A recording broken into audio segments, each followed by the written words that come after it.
Am decis totuși să nu cumpărăm SIM cardurile de aici. Nu. Deci de oriunde, dar nu de la aeroport. Când a fost teama că o să ne desfacă bagajele, sunt destul de stricți în privința asta, aveți grijă cu ce veniți la voi în bagaj. Treaba cu aeroportul se prezenta de multe ori a fi țeapă. Neșansă. Deci după atâta drum și oboseală, am nimerit într-o cazare. Se pare că n-am luat cea mai bună decizie. Undeva la 35% din ce am înțeles dintre oameni nu au casă, nu au acoperiș, sunt homeless. Casele de aici sunt micuțe, așa, și destul de vechi și extrema cealaltă, acolo sunt zgârienorii, da? Deci cam asta înseamnă dezvoltare. Hai că am ajuns și la frizerie. M-au venit aici domnul Hello. Hello. Good afternoon, guys. Trag fetele pe stradă de mine să vin, să le vorbesc, să le vă dați seama că mă văd că sunt turiști și v-am zis acum odată cu seara începe să se anime treaba și din punctul ăsta de vedere. Aici este niște pui servit așa în timp ce bat clopotele de la biserică, băi oamenilor. 16 lei o porție imensă de pui, iar berea vreau să mă asigur că am calculat-o bine.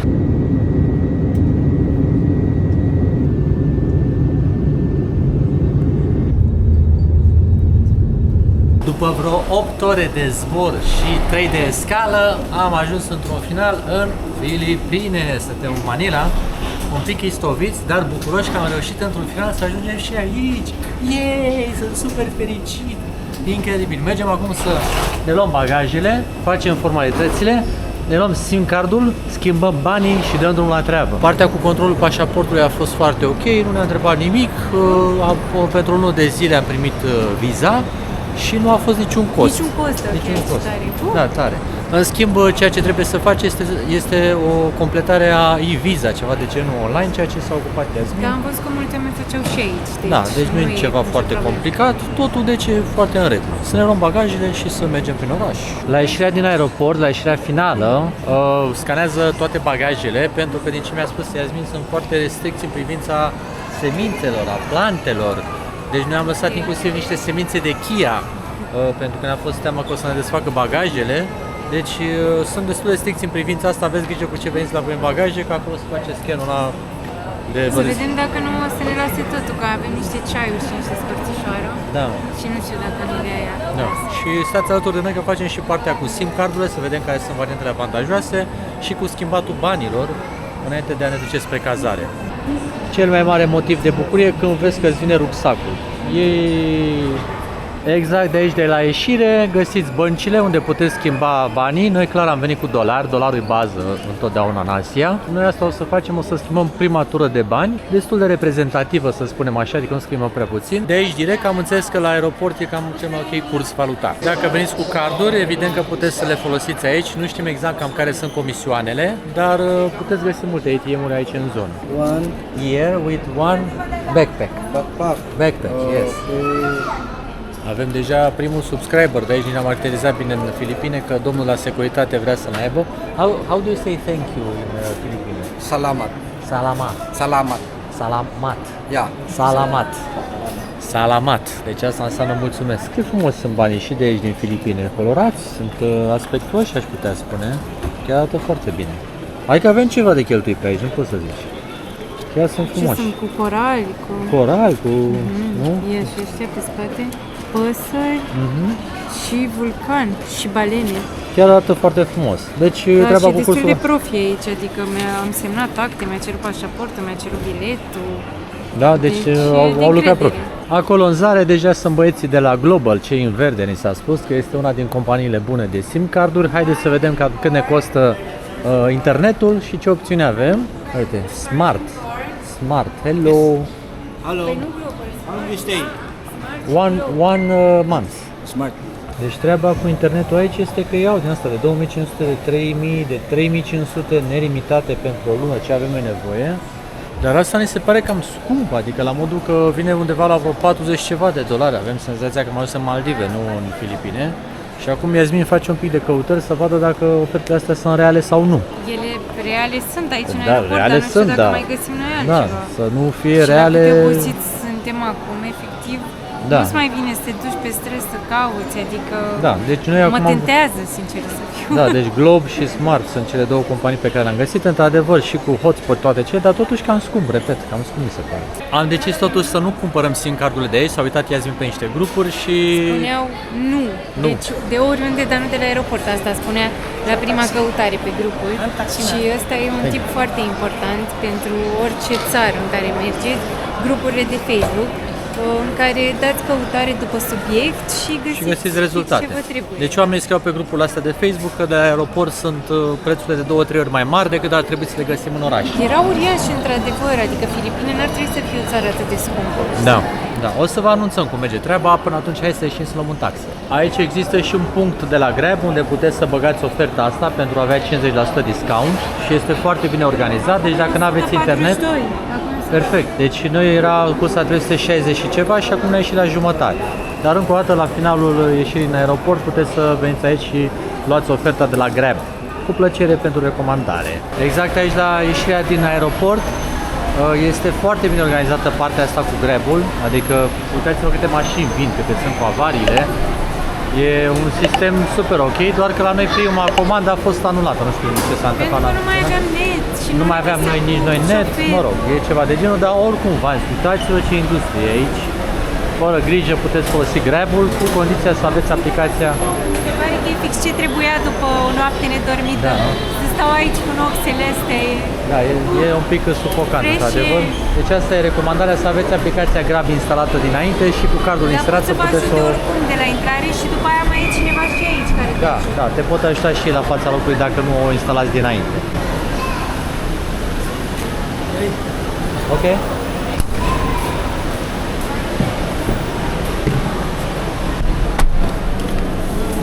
Hai că a doua încercare a fost un noroc.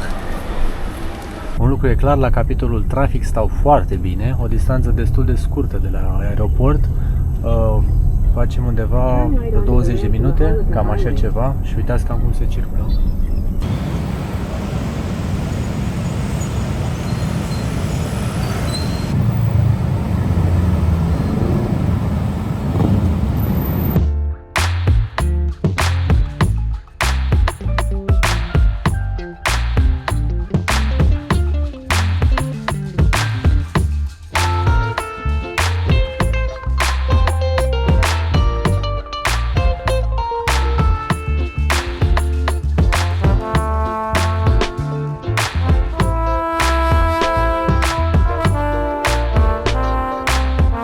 Hai că am aici la cazare. Ține aici. Mamă, te rog eu să nu fie cu bormașina asta, te rog eu. Reparation. Yes, on the fourth floor. And which floor are we? For Yasmin. Because I need some sleep. Am ajuns în cameră și tragem rapid cadrul acesta până când nu începe bormașina care se aude în continuare. Neșansă. Deci după atâta drum și oboseală am venit într-o cazare unde este mare șantier. Ce să facem? O să suportăm până la ora 5 când se termină șantierul. Așa arată camera. Ce să zicem? Asta e, da, micuță, înghesuită, ce să facem? Asta e situația, cam cât e bine. Eu mașina să fie mai ok, sincer, nu e deloc ca poți. Cât costă? Da. 21 de dolari pe noapte. Deci e Și 21. e destul de scump, adică uitându-mă acum și cu zgomotele astea și așa, se pare că n-am luat cea mai bună decizie. Deci așa e 21 de dolari pe noapte, cu zgomote, cu... Na, ce să facem? Toaleta arată decent, curată. Deci dacă n-ar fi fost treaba asta cu toată zăpăceala asta de zgomot, lucrurile ar fi putut fi ok. Dar, din păcate, n-am nimerit șantierul. Ce să facem? Ne odihnim un pic și ieșim pe stradă. Nu ne odihnim. Hai că am zis să nu rămân la șantierul din cameră și am ieșit un pic pe străzi, m-am dus să mă și tun cu ocazia asta, dar vă prezint așa un pic cum sunt casele de aici, la fel ca și în Thailanda, pe alocuri sunt micuțe așa și destul de vechi și extrema cealaltă, acolo sunt zgârienorii, da? Deci cam asta înseamnă dezvoltarea, iar ăsta e hotelul în care noi stăm cu șantierul de rigoare, asta e viața și hai să mergem înspre zona în care o să mă tund. Dar până atunci am văzut și pe net cât de simpatice sunt aceste... Hello, hello, hello. Cât de hello, hello. Să pe accidentul. Am auzit că Oamenii de aici sunt foarte încântați să apară pe YouTube și când văd că sunt filmați sunt foarte receptivi, ceea ce ați văzut mai devreme, o să fac accident. Deci au acele motociclete cu ataș, unde te bag acolo jos așa, încape o persoană, pe șa mai încape una, un mijloc de transport foarte inedit. Iar eu acum merg la un 7-Eleven în prima etapă să văd ce SIM carduri găsesc, pentru că v-am zis, treaba cu aeroportul se prezenta de multe ori a fi țeapă. Aici, uite, se poate opri frumos, să mănânci în cartier, v-am zis, e o zonă pe care am sesizat-o ca fiind destul de turistică, cred că seara e mare bâlci pe aici, cred că, cu baruri, cu cluburi ce am văzut, că deocamdată nu se întâmplă vreo mare acțiune și cred că o să fac și un pic mai târziu așa o mică ieșire, pentru că vreau să vă arăt și viața de noapte de aici din Manila, care de cele mai multe ori a fost prezentată, așa ne-a fost spus, ca fiind una foarte activă. Ei sunt foarte pricepuți, nu știu dacă ați văzut pe net și la karaoke. Am văzut niște cântăreți de aici din Filipine de karaoke care literalmente rupeau norma, cântau superb. Și da, vedem ce o să se întâmple și mai târziu. Dar asta e strada pe care noi stăm, v-am zis, într-o zonă unde avem și uite, dacă vreți să spălăm hainele, backpackerii din noi trebuie să facă și așa ceva din când în când. Eu, uite, aici se repară Adidas și se recondiționează. Și să văd dacă am reținut eu bine. Uite, asta e treaba cu motocicleta și cu atașul. Dacă am reținut eu bine unde este 7-Eleven-ul, să iau și eu acel internet, că am ieșit pe stradă fără nimic. A, uite-l. Gata, am și ajuns. Se aude mult zgomot. Sunt multe șantiere, se construiește foarte mult aici. Și hai să vedem ce ofertă găsim aici dacă am luat alegerea înțeleaptă de a nu lua de la aeroport. Belea că aici nu au SIM carduri, dar mi-a spus că aici, cum se întâmplă să fie, la primul semafor ar trebui să fie din nou un nou cum îi spune, 7-Eleven și am găsit și un barbershop. Ia să văd când mă întorc aici, poate încerc și aici o treabă, să vedem cât costă să mă tund. Hai că vă iau așa la drumeție aici frumos, uite, octopus aici, bar, chestii, distracții. Sunt multe cluburi pe aici, Oculto, da. Sigur pe aici o să fie diseară nebunie. Dar arată bine ce se întâmplă. Hello, hello. Fructe pe stradă. V-am zis că mă văd oamenii că sunt cu camera și că filmez, toți s-ar să se bage în seamă, ceea ce mă bucur. Adică Manila, din câte știu, este destul de sigur ca oraș așa, dar trebuie totuși avută grijă, că mai sunt și situații neplăcute și o să vă povestesc și o chestiune care e bine să o menționăm deja, și anume că aici undeva la 35% din ce am înțeles dintre oameni nu au casă, nu au acoperiș, sunt homeless. Deci numărul oamenilor care nu au adăpost aici este foarte mare, din ce am înțeles e cam cel mai mare din Asia. Și e bine să ținem cont de aceste aspecte. Mi-a spus femeia că pe aici ar trebui să fie un alt 7-Eleven, să vedem ce găsim. Steagul Spaniei, sigur că da, fiind fostă colonie, îl vedem aici ancorat, da? Și mâncare, din ce am înțeles, cu, uite, paella și tot felul de zăpăceri. Deci cam asta e specificul zonei, vorba aceea.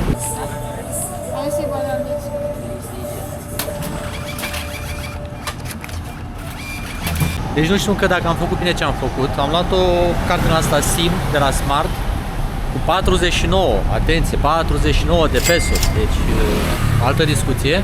Și din aplicație, măcar cum să o activez de la net, pot să o încarc cu credit și să am diverse pachete. Deci vedem cum e socoteala, dar dacă mi este sub 2500, e clar că e bine. Hai că am ajuns și la frizerie. Ia uite, ce clasică e treaba aici. Asta e varianta before, așa arată treaba acum.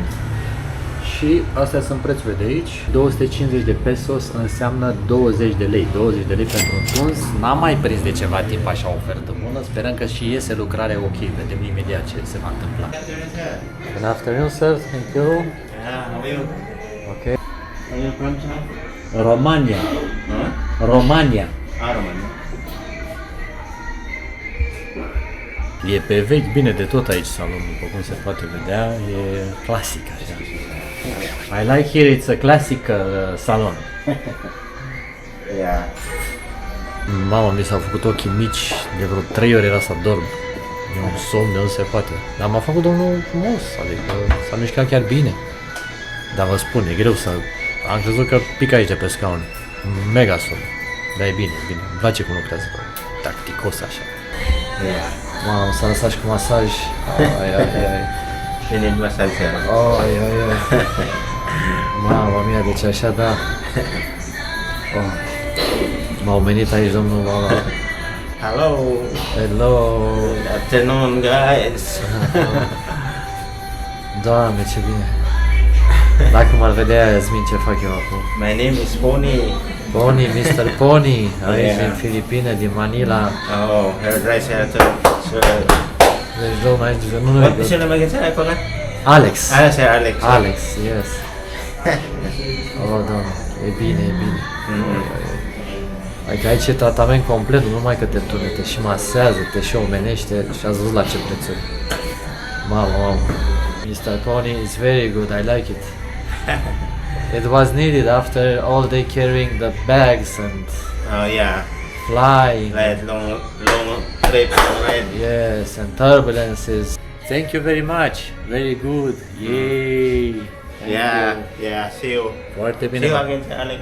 Thank you, mama, m-a făcut omul, m-a omenit, vă spun sincer, l-a făcut din mine din neom om. Dar totuși mi-a picat fața, că nu mai pot de somn. Dar e bine, e bine. Hello, hello everybody. Da, deci după cum vă spuneam, să dea Dumnezeu sănătatea domnului Pony.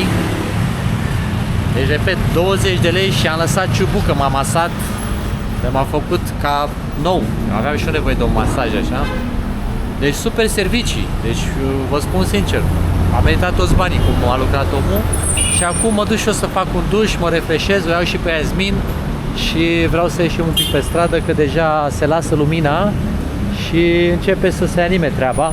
Ia uite, au apărut băieții cu frigărui, cu mâncare. Ia să mă bag eu un pic acolo să văd ce prepară, că parcă se lasă așa un pic de dorință și de ceva de păpică. Dar v-am zis până acum, de exemplu, domnul ăsta cu înghețata nu era aici, e nou în cartier. Deci el nu era, acum a apărut. Uite, băieții cu frigăruile, deci aici cred că se întâmplă magia. Mamă, și ce bine miroase. Deci n-am mai mâncat din Cambodgia așa frigărui. Aude ce frigărui au băieții aici. Mamă, și le face rapid așa, altar. Thank you, see you later. Deci așa fac și în Cambodgia. Pun niște frigărui din alea așa frumos și fac, ați văzut că aveau și cu carne de pui, am văzut și ceva mațe, aveau tot felul rinichi, tot de ale lor. Și abia aștept să degust asemenea bunătăți. De ce nu chiar asezonate cu un pic de berică, așa ar merge la fix. Later, thank you. Thank you. Trag fetele pe stradă de mine să vin, să le vorbesc, să le vă dați seama că mă văd că sunt turiști și v-am zis acum o dată cu seara începe să se anime treaba și din punctul ăsta de vedere. Sunt multe fete care mergi pe stradă și te trag de mână să vii la ele, să vorbești, să vă dați seama, bani, suntem în zona asta ultraturistică și de aia se pot întâmpla tot felul de asemenea abordări. Dar eu iau imediat cu Yasmin așa la mânuță și să fiu însoțit, să nu mai tăbare așa, că m-au văzut că m-am fercheșit și eu acum și ce au zis. Arăt și eu mai comercial acum. Hai că am rezolvat-o și cu cartela SIM, avem internet nelimitat, a fost 800 în total în care a fost reîncărcarea plus cartela SIM, cert este că de la 800 la 2500 cât era la aeroport, este o foarte mare diferență. Deci, aveți mare grijă, noi v-am dat sfatul și acum știți ce aveți de făcut. Ia uite ce coadă s-a făcut la cumătru aici care avea frigăruile. Deja pe plin de lume. Eu am reușit să mă refreșez și Yasmin este mega iscobită, n-am reușit să o scot din casă, vrea să se odihnească, așa că mă scot în seara asta în oraș, merg să mănânc ceva, beau și o bere și văd un pic cam care e viața pe aici, pentru că n-aveam stare în casă și chiar mi-era foame, de-aia e mai puțin prezențioasă cu foamea și duce. Da, deci am așteptat să se facă un pic seara așa și am ieșit pe străzi să văd ce reușesc să găsesc și eu de mâncare bună așa și să mai văd cam care e atmosfera. Ia uitați aici, chiar la colț de stradă, o biserică superbă și Cred că e ora la care oamenii merg la slujbă, că văd că e foarte mare animația. O să intru și eu puțin să văd cam ce se întâmplă. As we solemnly offer the annual sacrifice for the beginning of Lent, we entreat you, O Lord, that your works of penance and charity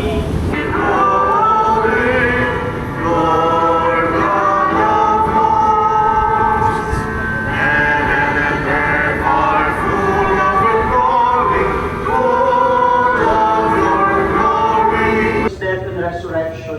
We offer you, Lord, the bread of life and the chalice of salvation, giving thanks that you have held us worthy to be in your presence and minister ye and blood of Christ, we may be gathered into one by the Holy Spirit.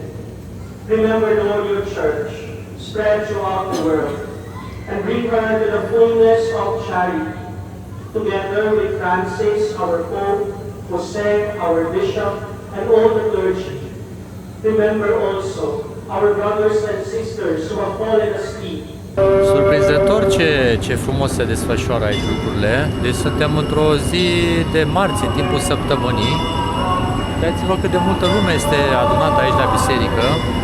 Și ceea ce este foarte, foarte frumos este că toți cântă în cor, așa, și e o atmosferă foarte frumoasă. Deși aici, Doamne, acesta avem lumânări.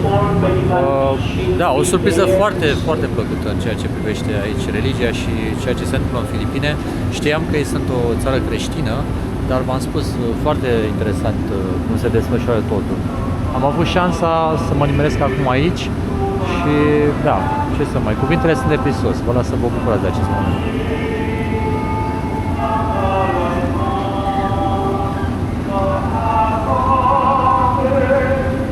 Adică, uite, aici mi-a zis Iasmin să vin.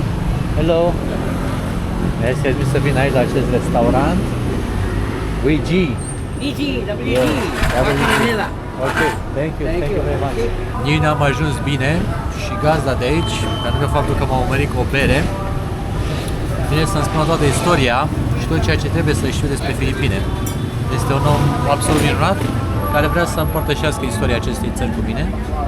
Și vine cu telefonul, vrea să-mi facă toată partea asta de explicații, ceea ce mă bucur enorm, pentru că, într-adevăr, eu aveam niște baze, dar una este ceea ce citești, documentezi, și alta este când vine un localnic și te explică. This one here, Yes. it's you take a picture first. Let me put this away before Okay. you fly. Okay. Take a picture. Ah, for the boat. But Okay. do in the morning, don't do in the afternoon because afternoon is full. Okay, so I take a photo. So this is the schedule for the boat. Yes. Tell you people back home, Romania people come to Philippines. Okay. I will show you my Bible book. Pine tree. Right. It's a mountain. It's a mountain. Okay. Oh, already. Yeah. Oh. Special for you because I know you're hungry. Doamne, cât de treabă e omul ăsta, incredibil. Deci mi-a povestit o grămadă, mi-a făcut și programul, deci mâine mă duc acum la Iasmin. Cine face programul pentru mâine?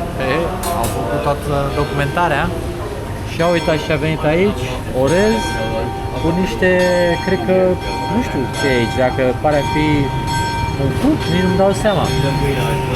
Iar aici este niște pui servit așa în timp ce bat clopotele de la biserică, băi, oamenilor.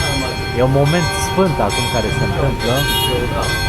E o sărbătoare, n-am reținut eu perfect cum se numește, dar își pun o cruce neagră. Am văzut că toți oamenii aveau așa în vârful capului. Ajutați-mă, vă rog, dacă știți mai multe. Sunt nepot de preot, dar eu sunt mai mult ortodox, să zic așa. Aici în zona catolică și nu mă pricep. Deci o sărbătoare marțea, care se întâmplă și v-am zis, cu o cruce neagră.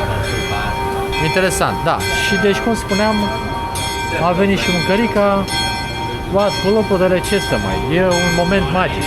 Pare cu niște Iasmin aici, dar să urinească pentru ziua de mâine. Gata, m-am prins ce fruct era aici lângă orez, papaya. Papaya, cu orez n-am mai mâncat până acum, dar pare ca fiind o combinație foarte interesantă. Iar puiul ăsta e făcut într-un stil pe care, sincer, nu l-am mai văzut până acum. E un pui într-un sos, așa. Dar e super fragil. Deci că e ca un fel de friptură la mine, la cuptor, cam așa e. Și e foarte gustos. Vă spun sincer, Nu știu exact cum se numește, o să mă uit încă o dată meniu. Dar e super bun, super gustos. O minune. Mamă, ce bine să mă duc în Filipine, îmi place, bine. Să vă mai spun una bună. Deci ca să nu mai iau cumva cu planul zilei de mâine și să uit să vă spun, porția asta de pui, ca să vă dați seama ce prețuri sunt aici, este 16 lei.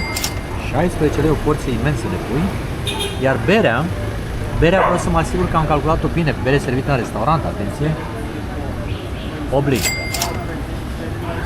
Bere clasică de aici, 8 lei această sticlă. E o sticluță micuță, într-adevăr, dar suficientă, dacă îmi spuneți, adică chiar încerc să mă uit ce dimensiune are, dar v-am spus, e o susdetuță din asta micuță, nu e foarte, foarte mare, dar bună și e o bere așa prietenoasă, nu e nici prea dură, e numai bună, e exact ce trebuie și uite, e produsă în Manila, în Filipine, foarte, foarte bune prețul aici, incredibil. Ia uitați cine a apărut la masă, a apărut și Yasmin la masă, poftă bună, am convins-o că ne zicem. Specialitatea casei. Specialitatea casei, da, exact, poftă bună. Yeah, but don't you call it somehow like Calamansi. calamansi? Squeeze them. Yeah, so I squeeze If here. you want to, yeah. Yeah. I say calamansi. Calamansi. They will in Sri Lanka, It's a lime. It's a lime. but sweet lime. Cum e? Bună treabă? Picant, acru, In crocant. Philippines, when you use, in European people use the pork, you use the spoon. This one go to your hand, this one go to the left, and you push it. Aha. Deci în Filipine se folosește furculița și ia să vedem cum se This folosește. one goes to your right hand. Yes. Yeah, and then this one. Okay. Te învață cum Okay, să and then mănânci în Filipine. You just push it. Just cut it like a Aha, knife. like a knife. Deci folosește lingura ca pe un cuțit, prin care împingi. I'm not from Philippines. The hand. That's Philippines because then they know you live here long time ago. Because you Maybe just- in 1 month. Maybe in 1 month. It's first day. Genial cum e locul ăsta. Ne-am prieten cu oamenii, ne-am mai întâlnit cu niște oameni din, de unde erau? Din Norvegia, care fuseseră în București, nu în București, în Brașov, la un festival de muzică. Foarte tare locul ăsta, așa, un fel de gathering, așa, un fel de adunare, unde te prietenești cu toată lumea, un prieten cu câinele, cu domnul ăsta cu care stă acolo, VJ, am schimbat numele de telefon, ce să mai, e totul complet, avem și Yasmin. Seara e minunată, ce să mai, nu mai putem să mai cerem nimic. Ne-am făcut și planul pentru mâine. Pentru toată luna. Pentru toată lumea, are drept. Ce mult mi-a plăcut să-l întâlnim pe VJ, prietenii lui de la terasă, oamenii pe care i-am întâlnit și aici în fața bisericii, că am revenit să o vadă și Yasmin.